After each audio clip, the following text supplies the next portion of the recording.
Dreaming of perfect aim on Xbox? Let's dive into custom crosshairs.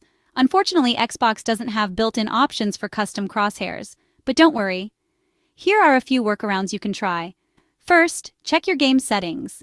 Some games offer limited crosshair customization, like changing the color, size, or style. Got a gaming monitor?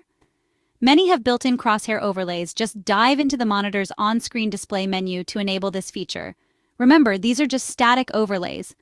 Playing on PC with Xbox Game Bar? You can explore third-party overlay apps for custom crosshairs. But heads up, this won't work on the Xbox console itself. Be wary of third-party apps claiming to offer custom crosshairs on Xbox. They might violate Xbox terms of service or be unreliable. Lastly, some gamers use physical methods like tape or markers on the screen. Not recommended. You risk damaging your screen. If you must, use removable materials like dry erase markers.